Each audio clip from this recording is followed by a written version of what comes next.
Craigslist missed connections. It's not as adult as casual encounters, but do you guys ever check those out, the missed connections on Craigslist? I thought you meant the casual encounters. Oh, no. I mean, whatever floats your boat. I just saw this yesterday, and I think it is totally rad. I think it kicks ass. Because this, I don't know, there's just something so cute about it. I know that sounds really weird, but I think there's something just really cute. Like, it's almost movie-like the way that this is set up, and it's like I couldn't believe that people were actually doing this. I agree. I think it's rad. Not just because it's cute, you know, because everyone has that little bit of a romantic side, and perhaps Valentine's brings it out. But also, if you've ever, you know, taken the time to read them, they are very entertaining.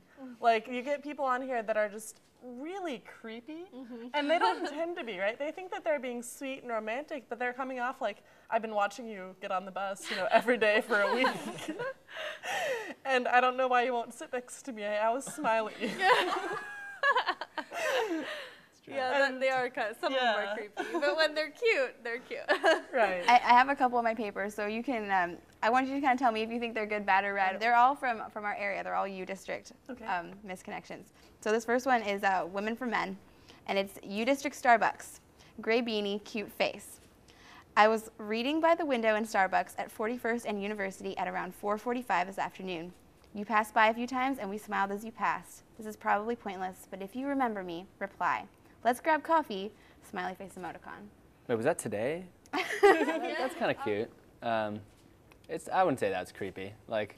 No, I think that's good, and especially they're getting, you know, all this publicity, so maybe this will draw someone's attention to the ad. Maybe we'll help them find true love. Yeah. Yeah, it could find true love. Does it sound like anyone you know? Green beanie, cute face. No. Beanie. Cute face. But it's so descriptive. But would you reply to this ad if you thought it was you? Well, I'm not a man. Well, but so. Would you respond if you thought this was you? Sure. Yeah? It'd be fun.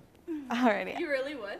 What's the worst that could happen? Like, you maybe go on like a date with this person and then it doesn't work out. So this next person probably won't be posting a misconnection anytime soon because he's happily married to Demi Moore. Ashton Kutcher gave this quote to Parade magazine, and the quote goes as follows.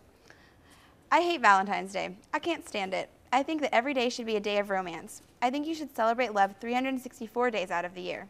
Then, on Valentine's Day, you should get to tell whoever you hate that you cannot stand them. There will be one day of hating and 364 days of love. I think this is bad. I think Valentine's Day doesn't necessarily mean that that's the only day that you love somebody. I think it's a day to like maybe do something extra, and I don't think that the other 364 days of the year you're hating everybody. A day of hate does sound pretty bad. I feel like there'd be a lot of fistfights, a lot of riots, a lot of things the police couldn't necessarily control. But Yeah, that would be kind of chaotic. You're giving a bad on Ashton Kutcher induced riots? Because I think that would be a little bit rad.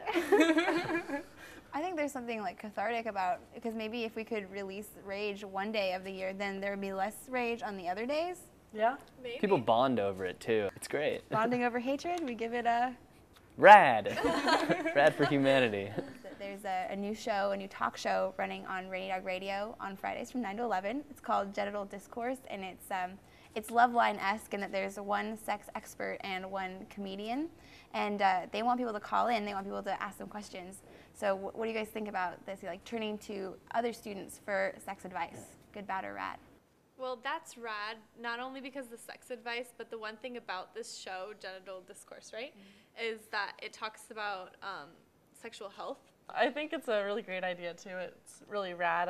The people that they chose are very knowledgeable, and they're, you know, super aware that these are issues that you might not want to talk about with everyone. And I guess the success of the show kind of, I mean, I suppose, yeah, it depends on the person who's giving advice has to really know their stuff and has to make sure they're not like giving different advice for the same problem. And the comedian has to be such that they have like good chemistry with the person, but like, but they're not sort of ruining the actual advice part.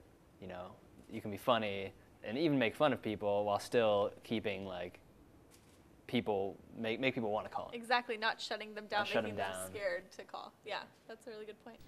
Thanks so much to everybody for coming on the show today, and we hope to see you next time on The Good, the Bad, and the Rad.